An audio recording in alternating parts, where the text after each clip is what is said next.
For making chicken soup in the Ninja Soup Maker is really easy to prepare and the end result is really tasty. It's one of the recipes from one of my Soup Maker recipe books. If you're interested in getting a copy, I've added links to them in the description down below. So on to making the soup. First up, I added a quartered onion and 2 cloves of garlic. Then I popped the lid on and pressed the chop function. Then once that was finished, I removed the lid and added in some chopped potatoes. You don't need to peel the skin, as the Ninja can cope with blending them to a really smooth consistency. Then I added the boneless chicken thighs. You can add them raw to the Ninja, or you could use cooked chicken to use up some leftovers.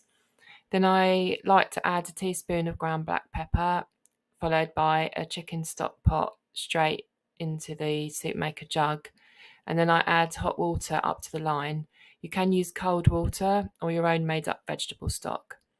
Then put the lid back on and set the soup maker off on smooth and it will run for 30 minutes.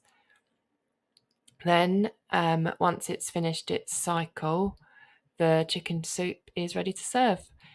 You can give it a little taste test and season some more if you want to, but I find that it's perfect just the way it is with these ingredients. The soup is really smooth and it's really tasty. If you want some more soup recipes for your Ninja Soup Maker, head over to Liana's Kitchen where there's plenty more. Thanks for watching. Bye.